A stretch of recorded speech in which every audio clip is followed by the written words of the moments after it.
নমস্কার বন্ধুরা, welcome back to my channel. শুরু করছি একটি ভিডিও। আজকের ভিডিও টাইটেল থাম্বনেল দেখে বুঝতেই পেরেছেন ভিডিওটা হতে চলেছে টিনুকে নিয়ে। হ্যাঁ বন্ধুরা, তো টিনুর বাবা বাড়িতে এসেছেন এবং সঙ্গে এনেছেন পুজোর বোনাস, ঠিক আছে। আর টিনু স্বীকার করে নিল যে তার বাবা মা মধ্যে কোনো রকম কোনো কিছু নেই, মানে সে দেখাবার যেটা চেষ্টা করেছে, এবং বাবা মায়ের মধ্যে সব কিছু ঠিক আছে। বাবা পরকীয়া করছে না, মাও পরকীয়া করছে না, মোটামুটি নিয়ে মানে পরকীয়ার কোনো গল্প নেই। তো এইটা নিয়ে ও আমাদেরকে কিছু কথা বলেছে এবং অবশ্যই বলেছে যে ওর পুজোর যে বোনাস ওর বাবা পেয়েছেন, তো সেটা নাকি দিতে এসছে ঘরে, ঠিক আছে। তো সেই সব কিছু নিয়ে আজকের ভিডিও, এবং অবশ্যই বেশ কিছু কথা, বেশ কিছু জিনিস তো দেখছি, তো সেগুলো নিয়েই আজকের ভিডিও। তো প্রথমেই বলি যে টিনু আগের দিন যে ভিডিওটা করেছে সেখানে টিনু এটা বলেছে যে তার বাবা মার মধ্যে কারোরই পরকীয়া নেই, যেটা সবাই বলছিল কয়েকদিন ধরে যে ওর বাবা মা বোধহয় মা পরকীয়ায় লিপ্ত। আসলে এইটা তো শুধুমাত্র দর্শকদের দোষ দিলে হবে না, কারণ ওর বাবার ফেসবুক প্রোফাইলে কিন্তু গেলে দেখা যাচ্ছে যে সেখানে তিনি কিন্তু এই ধরনের যে স্ট্যাটাস সেগুলো পোস্ট করেছেন যেন তিনি কারুর কাছ থেকে ধোঁকা খেয়েছেন। তাহলে কি সেটা টিনুর মা নয়? তাহলে কি তিনি অন্য কারুর কাছ থেকে ধোঁকা খেয়েছেন? আসছি সেই বিষয়টা নিয়েও, তো অবশ্যই আসছি পরে। তো এখন আমরা ওর ভিডিওতে যেটা দেখলাম, আগের দিনের ভিডিওতে, যে ওর একটা নর্মাল ব্লগ শুরু হলো, এবং সব থেকে যেটা আশ্চর্যের জিনিস, যেখানে ও যখন দিল্লিতে থাকে তখন ওর যে রুটিনটা থাকে, বাড়িতে এলে রুটিনটা সম্পূর্ণ চেঞ্জ হয়ে যায়। যখন ওপরে আমাদের সঙ্গে কথা বলে ভিডিওটা শুরু করলো তখন কিন্তু তারপরে বললো যে আমি যাব নিচে চা করব। তো তখন ওর বৌদি ওখানে ছিল, জিজ্ঞেস করলো চা খাবি বা কিছু একটা চা খাবে, বা তখন ও বললো যে না আমি তখন চান করতে যাবো। মানে বোঝাই যাচ্ছে কিন্তু যে বেশ দুপুর হয়ে গেছে। মানে বাড়িতে এলে কিন্তু ওর রুটিনের কোনো ঠিক থাকে না, এবং সেখানে কিন্তু মানে যখন তখন ঘুম থেকে ওঠা এবং বাকি সব কিছুই আমরা দেখতে পাচ্ছি। মানে ও যে দিল্লি থেকে যে কি ইমার্জেন্সির কারণে যে এখানে এসেছিল, আমি সেটাই ভাবছি। ওর পুরো রুটিন ফুটিন সব কিছু চেঞ্জ হয়ে গেল, ঠিক আছে। তো যাই হোক, এরবারে টিনুর বাবা বাড়িতে কেন এসেছিলেন, তাই তো এই মানে এতদিন আমরা কিন্তু দেখছিলাম যে টিনুর বাবা বাড়িতে আসছিলেন না, কিন্তু টিনুর বাবা হঠাৎ করে বাড়িতে আসেন। অ্যাকচুয়ালি যে ব্যাপারটা হয়েছে, যেটা মনে হচ্ছে, সেটা হচ্ছে টিনুর বাবা মায়ের মধ্যে অবশ্যই কিছু একটা হয়েছিল, এবং টিনু এসে সেটাকে কিন্তু মোটামুটিভাবে ঠিক করেছে। সেই জন্যই কিন্তু টিনুর বাবা বাড়িতে এসেছেন, এবং সঙ্গে নিয়ে এসেছেন তিনি যে 5,000 টাকা পুজোর বোনাস পেয়েছেন। সেই 5,000 টাকা পুজোর বোনাস তিনি সবার মধ্যে, টিনুর কথা অনুযায়ী, টিনুর মায়ের কথা অনুযায়ী সবার মধ্যে তিনি ভাগ করে দিয়েছেন, ঠিক আছে। এবং টিনু বলছে আমার বাবা এখন প্রচণ্ড ব্যস্ত, এই পুজোর সময় ফোর্স নিয়ে এদিক ওদিক নামাতে যেতে হচ্ছে, সেই জন্য ওর বাবাকে নাকি খুব একটা ব্লগে দেখা যাচ্ছে না। কিন্তু কথা হচ্ছে যে এর আগেও কিন্তু ওর বাবার তো নিশ্চয়ই এর আগেও পুজো এসেছে, এর আগেও অনেক কিছু ফেস্টিভ্যাল এসেছে। কারণ এমন তো নয় যে পুলিশ প্রশাসনে যারা আছেন তাদের মানে শুধুমাত্র পুজোর সময় কাজ থাকে, বছরের সারা বছরে কিন্তু কাজ থাকে। তো সেক্ষেত্রে হঠাৎ করে এখনই ও এরকমভাবে মানে তাকে এত ব্যস্ত হয়ে গেল যে বাড়িতে আসার টাইম পাচ্ছেন না উনি, এবং বাড়িতে যখন আসছেন একদম রাত্রিবেলা আসছেন, ভোরবেলা বেরিয়ে যাচ্ছেন এইটা। এবং দেখলাম সাইড থেকে টিনুর মা বলছিল যে উনি নাকি চানও করতে পারছেন না, মানে উনি এতটাই কিন্তু ব্যস্ত হয়ে আছেন। যাই হোক, এখন দেখুন কতটা ব্যস্ত। আরেকটা কথা টিনু বলেছে যে যার যার সংসারের কথা সেটা সেই জানে। হ্যাঁ অবশ্যই, যার যার সংসারে কী কী চলছে সেটা অবশ্যই তারা জানে, এবং সংসারের মানুষগুলো জানে। কিন্তু কথা হচ্ছে যে টিনুর যে জীবনযাত্রা আমরা দেখেছি, টিনুর জীবনযাত্রায় আমরা সত্যতা বা সত্যি জিনিসটা খুব কমই দেখেছি। একের পর এক মিথ্যা, এবং মানুষকে বোকা মানে সবসময় বোকা বানানোর চেষ্টা করা, নিজের ছেলেকে নিজের কাছে আনবে বলে শপিং করা, তারপর না আনা, ছেলের কোনো খোঁজখবর না রাখা, এবং সম্পূর্ণ মিথ্যা অপবাদ দিয়ে শ্বশুরবাড়ি থেকে বেরিয়ে আসা। ও নিজে একটা পরকীয়া করেছে, এবং সেই পরকীয়া করার পর সে শ্বশুরবাড়িকে ছেড়ে এসেছে, অথচ তার শ্বশুর শাশুড়ি এবং তার হাজব্যান্ডের ওপর সমস্ত দোষারোপ দিয়ে এসছে। আমি এটা বলছি না যে খুব ভালো ফন্দীপ, একদমই না, তারও অবশ্যই কিছু আছে।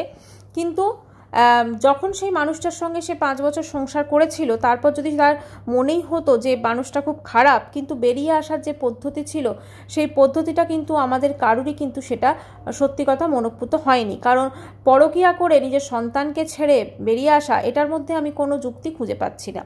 যাই হোক, এই মতো অবস্থায় টিনু আবার নতুন করে সব কিছু শুরু করছে, নতুন করে বাঁচার চেষ্টা করছে। মুখে হয়তো বলছে নতুন করে, কিন্তু ওর জীবনযাত্রায় বেশ কিছু পুরনো জিনিস কিন্তু এখনও রয়ে গেছে। তার মধ্যে কিন্তু অবশ্য করেই প্রথম যে জিনিসটা বলতেই হয় সেটা হচ্ছে ওর অভ্যাস, ঠিক আছে, মানে ওর যে দেরি করে ঘুম থেকে ওঠা, ওর যে লাইফস্টাইল, এই সমস্ত কিছু কিন্তু অভ্যেসগুলো কিন্তু এখনও রয়ে গেছে, এবং এইগুলো থেকে ও কখনো নিজেকে মুক্ত করতে পারবে বলে কিন্তু মনে হয় না। এখন সমস্ত বড় ব্লগাররা দেখছি যেগুলো কমেন্ট আসে সেইগুলো নিয়ে কিন্তু ভিডিও করে, ঠিক আছে। যেমন আমি আজকে প্রিয়াকে দেখলাম, সে লিখেছে যে লোকজন, যেটা খুব উঠছে, যে লোকজন, একজন মানুষ মারা গেছে আর তোমাদের বাড়িতে এত খাওয়া দাওয়ার অনুষ্ঠান, সেইটা নিয়ে একটা ভিডিও করেছে। তারপরে ওদিকে মারিয়াকে দেখলাম, যদিও মারিয়াকে আমি বড় ব্লগার বলতে একদমই মানে ইচ্ছুক নই। তার কারণ হচ্ছে মারিয়াকে আমরা কিন্তু সকলে ম্যান্ডির জন্য চিনি, আর ম্যান্ডির ছাড়া আমার মনে হয় না মারিয়ার কোনো অস্তিত্ব আছে। তবু অনেকেই তাকে নিয়ে যেহেতু ভিডিও করে, তাকে একটা সেলিব্রিটি মানে পর্যায়ে ফেলে দিয়েছে। আচ্ছা, তারপরে আমি দেখলাম আরও অনেককেই দেখছি এখন যে এরকমভাবে তারা, যেগুলো তাদের হয়তো টাইটেল মানে থাকে, টাইটেল বা থাম্বনেলে থাকছে, সেখানে হয়তো দর্শকরা কোনো কথা বলেছে বা ভিউয়ার্সরা কোনো কথা বলেছে বা কন্ট্রোভার্সি ক্রিয়েটাররা কোনো কথা বলেছে, তো সেই বিষয়গুলো নিয়ে কিন্তু টাইটেল থাম্বনেলে দেয়। কারণ খুব ভালো করে জানে যে এই বিষয়গুলো নিয়ে আমি যদি টাইটেল থাম্বনেলে দিই, তাহলে কিন্তু এই বিষয়গুলো নিয়ে মানুষের মধ্যে একটা শোনার আগ্রহ বা আলোচনার আগ্রহ বাড়বে, এবং একটা কন্ট্রোভার্সি ক্রিয়েটারদেরকে একটা উৎসাহ প্রদান করা, আর কিছুই নয়। তো এবারে কথা হচ্ছে, এই যে ধরুন আজকে টিনু বলছে যে আমার বাবা মা পরকীয়ায় লিপ্ত নয়, বা আর যদি সেটা থাকেও সেটা আমাদের এরকম একটা ব্যাপার। কিন্তু একটা সময় ছিল যখন নিজের পরকীয়াকে যেভাবে প্রমোট করেছিল টিনা, সেটা কিন্তু সত্যিই মানে বলার অপেক্ষা রাখে না। আজকে ও ধরুন ঠিক আছে, অনেকটা চেঞ্জ হয়ে গেছে, ওর লাইফস্টাইলটা চেঞ্জ না হলেও বাদবাকি চেঞ্জ আমরা দেখতে পাচ্ছি, কিন্তু কোথাও না কোথাও ওর অতীতটা ওকে যেন বর্তমানকে বাঁচতে দেয় না, এবং ভবিষ্যৎটাও যেন অন্যরকম করে দেওয়ার একটা প্রচেষ্টা। আজকে দেখলাম ওর ভিডিওতে এই যাকে নিয়ে স্কুটি একটা শ্যুট করছিল কোনো কিছু, পরে দেখা গেছে ওইটা হচ্ছে কোনো ইন্স্যুরেন্সের শ্যুটিং আর কি। তো সেখানে ওখানে একটা স্কুটির প্রয়োজন ছিল, এবং সেই স্কুটিটা নাকি ওই সোনাই দাদা বলতো না তার, এবং আইফোনটাও নাকি তার, যেহেতু দুটো অ্যাঙ্গেলে শ্যুট করতে হবে। কিন্তু সে কিন্তু ক্যামেরার সামনে এলো না, ঠিক আছে। তো মোটামুটি কোথাও না কোথাও এখানের যে আশপাশের লোকের সঙ্গে যে একটা সম্পর্ক, সেটা আগে যেমন ছিল এখন কিন্তু সেরকম নেই। কারণ মানে এখন হয়তো ওইসব, যেমন সোনাই বলে, যে সোনাই কাকে সময় বলে, তার হয়তো বাড়ির লোক এটা পছন্দ করছে না যে ওকে সোশ্যাল মিডিয়ায় দেখানো হোক বা কিছু। আগে কিন্তু অনেকেই ছিল যারা স্বতঃস্ফূর্তভাবে ওর ভিডিওতে আসতো কিন্তু, বা ব্লগে আসতো। এখন কিন্তু আমরা কাউকে সেরকমভাবে দেখতে পাই না, শুধুমাত্র ওর ভিডিওতে ওর বাড়ির লোকগুলোকে যেহেতু বাড়ি এসেছে আমরা দেখতে পাই। আচ্ছা, টিনুর বাবার বাড়ি আসার আরও একটি কারণ ছিল, সেটা হচ্ছে মা, ওর যেহেতু টিনু ঠাম্মি এসছে, তার সঙ্গে দেখা করার একটা ব্যাপার ছিল, তো সেই জন্যই কিন্তু তিনি আরও বেশি করে বাড়ি এসেছিলেন। দেখুন, টিনুর মায়ের সঙ্গে টিনুর বাবার কি সম্পর্ক আছে সেটা সম্পূর্ণ ওদের নিজেদের ব্যাপার, ওরা নিজেরা কিভাবে সেটাকে করবে, বা সেটা নিয়ে হয়তো আমরা কোনো কিছু এভাবে বলতেও পারি না। কিন্তু কিছু না কিছু হয়তো একটা প্রবলেম হয়েছিল, বা এখনও হয়তো আছে, সেইটাকে হয়তো ধামাচাপা দিয়ে রাখা হচ্ছে, বা সেটাকে হয়তো প্রকাশ করা হচ্ছে না। অনেকেই বলছিলেন যে টিনুর বাবার নাকি আগের একটা সম্পর্ক আছে, বা টিনুর মা নাকি দ্বিতীয় বিয়ে। দেখুন, এগুলো তো আমরা কেউ জানি না, তো সুতরাং আমরা এভাবে আন্দাজ করে কিছুই বলতে পারি না, কারণ এখানে ওদের জীবনের ব্যাপার, তাই না। ওদের আগে কি আছে, ভবিষ্যতে কি হবে সেটা হয়তো আমরা ভিডিওর মারফত যতটুকু দেখার দেখবো, কিন্তু অতীতে কি আছে, যেহেতু ওরা যদি ভিডিও বা ব্লগ না করে থাকে, তাহলে তো আমরা সেক্ষেত্রে দেখতে পাবো না, তাই না। সেটা চাই, সেই সম্পর্কে কাউকে অন্তত কিছু বলা যায় না। তো এবারে যে কথাটা হচ্ছে সেটা হচ্ছে, টিনু হঠাৎ করে এই ভিউয়ার্সদের বলুন বা কন্ট্রোভার্সি ক্রিয়েটারদের বলুন, এত কেন মানে এদের নিয়ে কেন এত মাথা ব্যথা করছে, যখনও ফুল দমে পরকীয়া করেছিল এবং সেখানে অনেক কিছু ওর মানে পাবলিক হয়ে গেছিল, ও বাসে ওই পোকলোর সঙ্গে যখন বেড়াতে গেছিলো, এমনও প্রচুর জিনিস কিন্তু পাবলিক হয়ে গেছিলো, সেগুলো নিয়ে কিন্তু এতটা মুখ খোলেনি, কিন্তু এখন প্রচণ্ড বেশি মুখ খুলছে।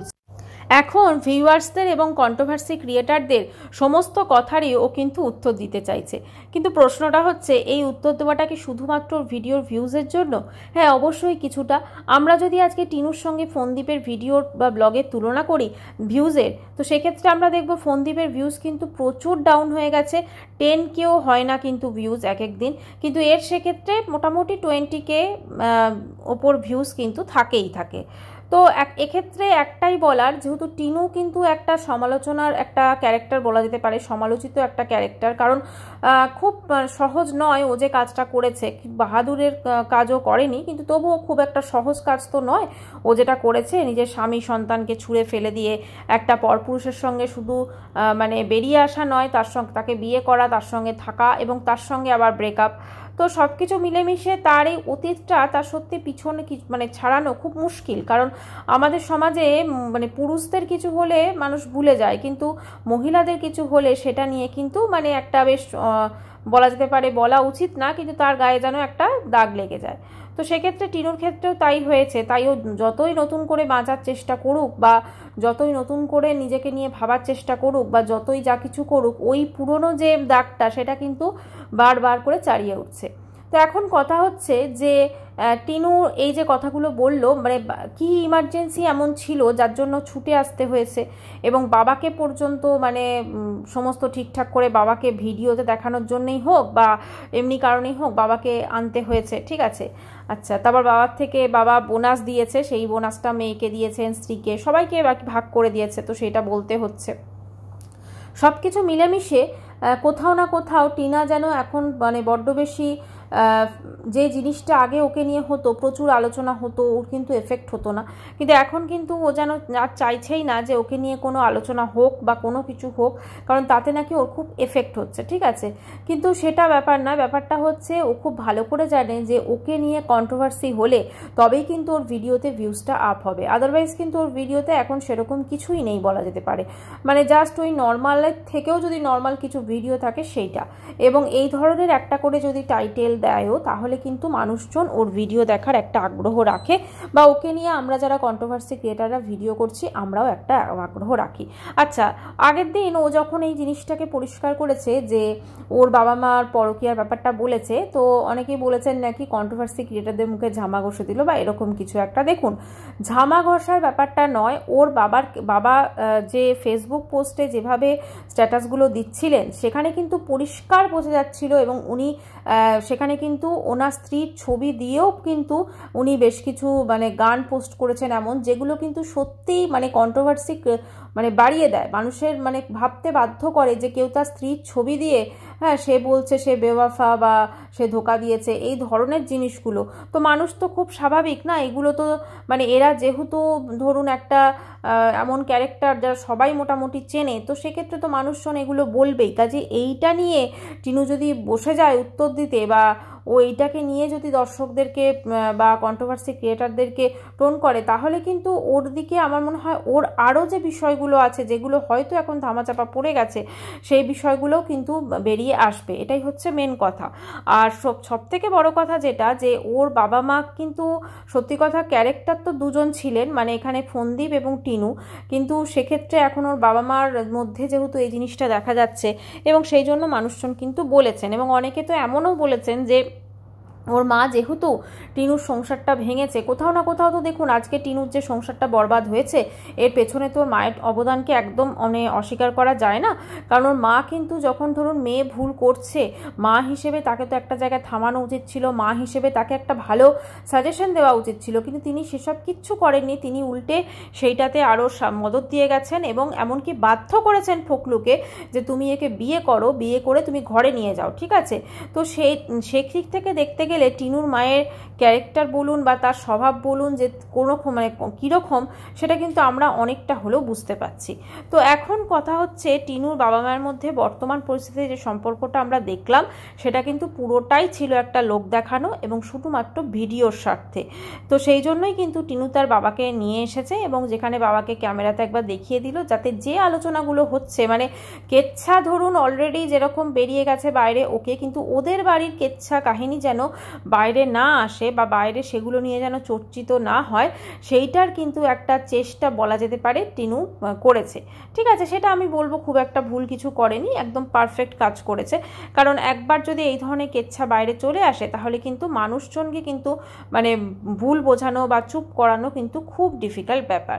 তো এই বিষয়টা ওদের একান্তই নিজস্ব ব্যাপার, কিন্তু যেটুকু আমরা দেখব সোশ্যাল মিডিয়াতে, সেটা হতে পারে টিনুর বাবার ফেসবুক, হতে পারে তার মায়ের চ্যানেল, বা হতে পারে তার বাবার চ্যানেল, এবং হতে পারে টিনুর চ্যানেল। তো সেক্ষেত্রে তো মানুষ অবশ্য করেই কিছু না কিছু বলার মানে একটা কি বলবো চেষ্টা রাখবে, এবং মানুষের, কারণ এরকম জিনিস দেখলে কি হচ্ছে, মানুষের মনে একটা আগ্রহ জন্মে যায় যে এইগুলোকে নিয়ে কিছু শোনার বা এইগুলো থেকে কোনো ইনফরমেশন যদি পাওয়া যায়।